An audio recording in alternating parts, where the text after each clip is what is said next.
محترم بزرگوں اور دوستوں، جیسے ہم سب کی پہلی ذمہ داری یہ ہے کہ ہم اپنے ایمان میں اور اپنے اعمال میں اور اپنے دین میں کمال حاصل کریں، ایسی بھائیو دوستوں اپنے اوپر محنت کرتے ہوئے اپنے گھر والوں پر اور اپنے بچوں پر بھی محنت کرنی ہے، اس لیے کہ اللہ کے نبی صلی اللہ علیہ وسلم کی پہلے دن سے محنت وہ صرف مردوں پر نہیں یا صرف عورتوں پر نہیں ہے، بلکہ امت کے تمام طبقات پر محنت ہے۔ آپ کی محنت کسی ایک طبقے پر نہیں بلکہ ہر فرد پر اور ہر طبقے پر آپ کی محنت ہے۔ اس لیے اللہ کے نبی صلی اللہ علیہ وسلم کی محنت پر سب سے پہلے ایمان لانے والی عورتوں میں حضرت خدیجہ رضی اللہ تعالی عنہ اور مردوں میں حضرت ابو بکر صدیق رضی اللہ تعالی عنہ اور بچوں میں حضرت علی رضی اللہ تعالی عنہ اور غلاموں میں حضرت زید رضی اللہ تعالی عنہ۔ تو آپ کی محنت جیسے مردوں پہ عورتوں پہ، اسی طرح آپ کی محنت بچوں پر بھی ہے، اس لیے کہ بچے یہ امت کا مستقبل ہیں، ہمارے بچے ہمارا مستقبل ہیں۔ روایت میں آتا ہے کہ ہر بچہ فطرت اسلام پر پیدا ہوتا ہے، کل مولود یولد علی فطرت الاسلام، لیکن اس کے بڑوں کا جیسا ماحول ہوتا ہے، اس کے گھر والوں کا، اس کے باپ کا، اس کے بھائیوں کا، گھر میں بڑوں کا جیسا ماحول اسے ملتا ہے۔ اگر اسے عیسائیت کا ماحول ملتا ہے تو بچہ عیسائی بن جاتا ہے، اور اگر اسے یہودیت کا ماحول ملتا ہے تو وہ یہودی بن جاتا ہے، مجوسیت کا ماحول ملتا ہے تو مجوسی بن جاتا ہے۔ تو پہلے دن سے اس کی فکر ہے کہ ہمارا بچہ یہ دیندار بنے، یہ اللہ کو پہچانے۔ اس لیے بھائی بزرگوں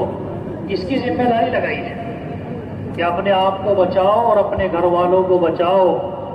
جہنم کی اس آگ سے جس کا ایندھن انسان و پتھر ہے۔ یا ایھا الذین آمنوا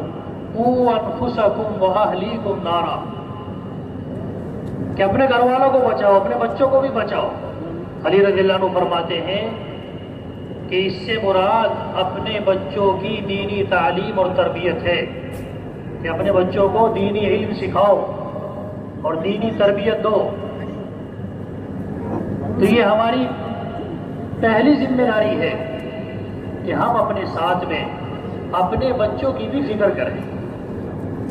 اپنے بچوں کی بھی فکر۔ اس میں روایت میں آتا ہے کہ بچے کا اچھا نام رکھیں،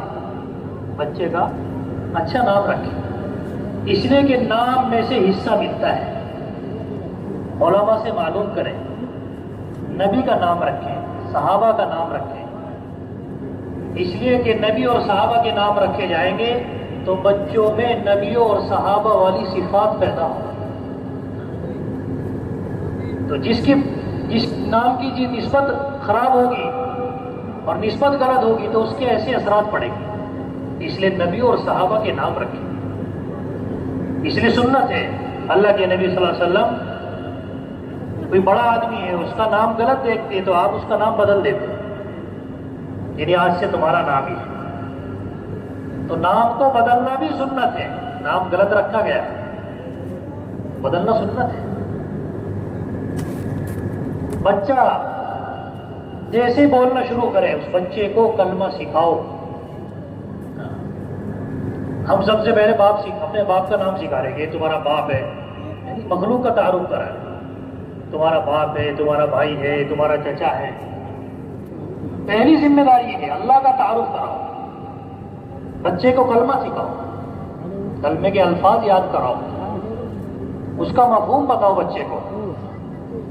اور چھوٹے بچوں کو اپنے گھر میں ایمان کے حلقوں میں، تعلیم کے حلقوں میں اپنے بچوں کو بھی ساتھ میں رکھو، چھوٹے بچوں کو۔ اس لیے کہ بھائی بزرگوں جتنے بڑے بڑے بزرگان دین اور اللہ والے اور جن سے اللہ تعالیٰ نے دنیا میں دین کا قائم ہونے کا اللہ نے کام لیا ہے، بڑی تعداد وہ ہے کہ جنہیں بچپن میں اپنے گھر کا ماحول اچھا ملا ہے، اپنی والدہ کی ان کی تربیت اچھی ملی۔ مولانا ابو الحسن علی ندوی رحمۃ اللہ علیہ فرماتے ہیں کہ میری زندگی میں سب سے زیادہ مولانا ابو الحسن علی ندوی یہ بڑے عالم ہوئے ہیں، ایسے بڑے عالم ہوئے ہیں کہ سارے عرب کے اندر ان سے زیادہ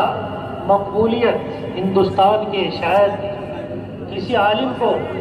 حاصل ہوئی ہو، جو ان کا ایک مقام عالم عرب کے اندر، بڑے عالم۔ تو لوگوں نے معلوم کیا کہ آپ کی زندگی پر سب سے زیادہ اثر، یعنی آپ میں جو یہ جذبہ، یہ فکر، دین کے مٹنے کا غم اور دین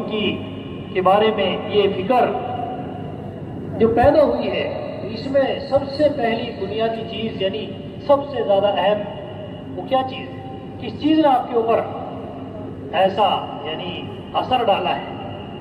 تو مولانا علی ندوی رحمۃ اللہ نے فرمایا کہ ہم چھوٹے بچے تھے، بچوں کے ساتھ کھیلتے رہتے تھے، ہمارے گھر کی مستورات، گھر کے اندر فتوح الشام میں ایک کتاب ہے کہ اس میں سے صحابہ کے واقعات پڑھا کرتی تھی سب بیٹھ کے، اجتماعی تعلیم۔ گھر میں یہ ہلکا لگتا تھا کہ صحابہ کے واقعات پڑھے جاتے تھے، تو ہم کھیلتے کھیلتے اپنی ماؤں کی گود میں جا کر بیٹھ جاتے تھے بچے۔ تو میرے اوپر میری زندگی میں سب سے زیادہ جو اثر ہوا ہے تو اس گھر کی تعلیم کا ہوا ہے،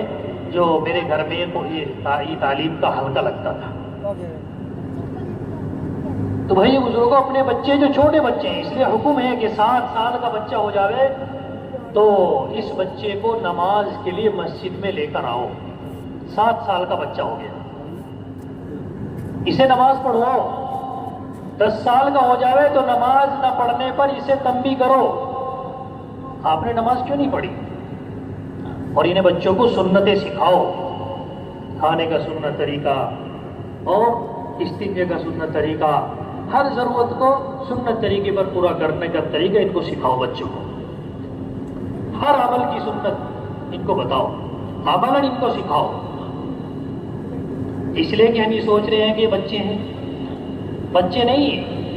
ان کا ذہن بالکل صاف شفاف ہے، تو جس چیز کی محنت ہوگی تو اس چیز کو یہ مضبوطی سے تھام لیں گے، مضبوطی سے تھام لیں گے۔ تو بالغ ہونے سے پہلے یہ ذمہ داری ہے ہمارے ماں باپ کی، بڑوں کی اور دین کی محنت کرنے والوں کی، کہ بالغ ہونے سے پہلے بچے کی ایسی تربیت ہو اور ایسی اس کے اوپر محنت ہو کہ وہ بچہ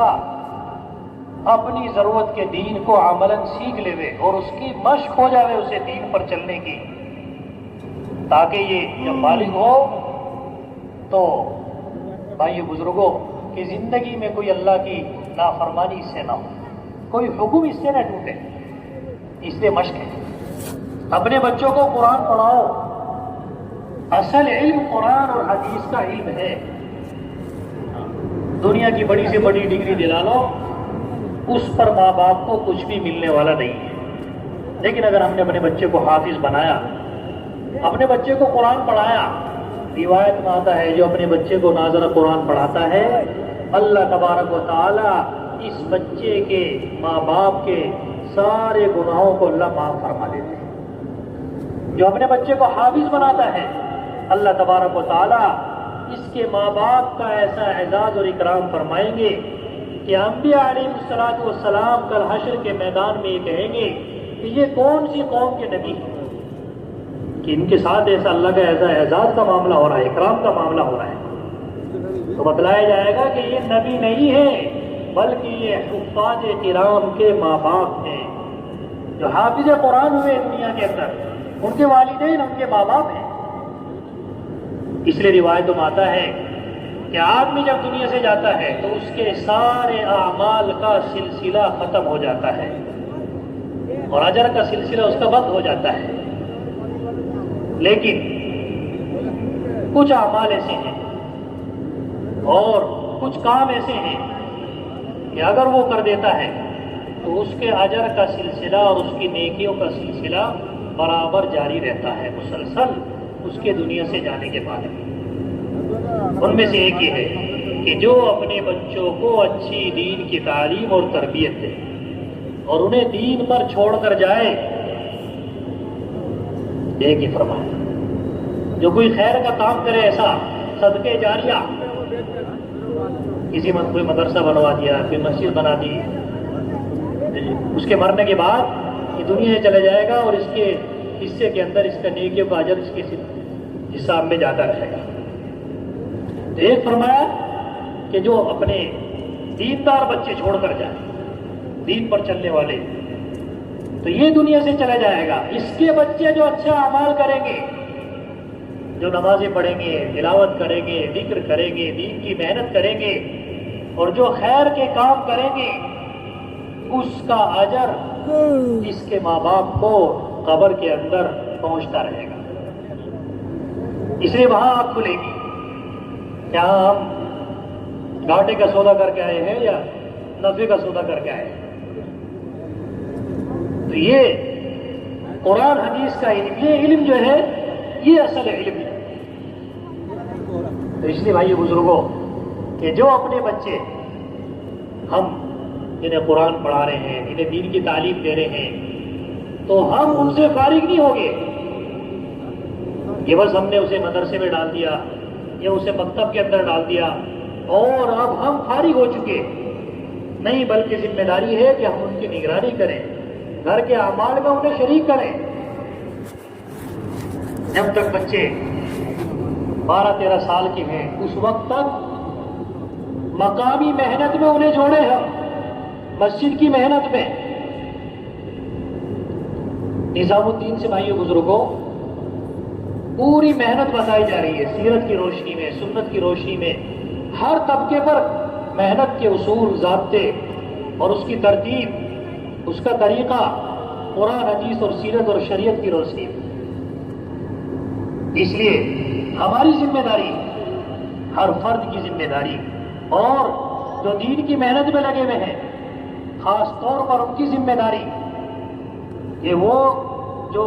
بچے ابھی بالغ نہیں ہوئے ہیں یا بالغ ہونے کے قریب نہیں ہوئے ہیں، 12-13 سال کے بچے ہیں، مقامی محنت میں ان بچوں کو بھی جوڑیں. مقامی محنت میں ان بچوں کو بھی جوڑیں، ان کے اوپر بھی محنت کریں. اس لیے ہماری روزانہ کی ملاقاتوں کا جز ہے کہ ہمارے محلے کا ہر بچہ حافظ قرآن بنے، ہر بچہ حافظ قرآن بنے، چاہے وہ دنیا کی بھی تعلیم حاصل کر رہا ہے، عصری تعلیم کر رہا ہے، اسکول کالج میں جا رہا ہے، لیکن حافظ قرآن ہر بچہ بننا چاہیے. علماء نے لکھا ہے کہ جو بچہ حافظ بنے گا تو دنیا میں یہ کہیں بھی چلا جائے، کسی بھی ماحول میں چلا جائے، یہ اپنے دین کو نہیں چھوڑنے کا، اپنے دین سے نہیں پھرنے کا، اس قرآن کو حفظ کرنے کی برکت سے، چاہے کسی شعبے میں، کسی ماحول میں کہیں بھی چلا جائے، لیکن حفظ قرآن کی یہ برکت ہوگی کہ یہ بچہ اپنے دین سے نہیں پھرنے کا، اپنے حالات، اپنے ماحول کی وجہ سے. اس لیے ہمارا ہر بچہ حافظ بنے. اس لیے ہم سب کی ذمہ داری ہے کہ اپنی مسجدوں کے اندر مکتب کا نظام قائم کریں. مدرسے کے علاوہ مدرسوں کی ضرورت ہے، بچے عالم بنے، حافظ بنے، مفتی بنے، فقیہ بنے، محدث بنے. مدارس تو علم کے قلعے ہیں، مدارس کے ذریعے علم کی حفاظت ہے. کسی بھی ملک کے اندر مدارس کے بغیر علم کی حفاظت نہیں ہو سکتی. علم کی حفاظت کا ذریعہ ہمارے مدارس ہے. یہاں سے علماء تیار ہو رہے، آدم سازی کا کارخانہ ہے مدارس، کہ یہاں سے علماء، فقہاء، محدثین اور دین کے دعات تیار ہو، سارے عالم کے لیے تیار کیا جائے. اس کے لیے مدارس کی بھی ضرورت ہے، ہمارے مدارس. لیکن بھائیو دوستو، اس وقت یعنی اس وقت بڑی ضرورت اس کی ہے کہ ہر مسجد کے اندر مکتب کا نظام ہو، ہر مسجد میں مکتب ہو جس میں محلے کے بچے 100% اپنے قریب میں مسجد میں آ کر وہ اپنی قرآن کی تعلیم لیں، قرآن سیکھیں، حفظ قرآن کریں، اردو سیکھیں، اور ضروری علم، ضروری دین فرائض کا علم وہ اپنے مدرسے میں اس کی تعلیم اور اس کی تربیت اپنے مکتب کے اندر ہے۔ اس لیے مکتبوں کو قائم کرنا یہ ہم سب کی بنیادی ذمہ داری ہے، بنیادی فریضہ ہے۔ علماء نے لکھا ہے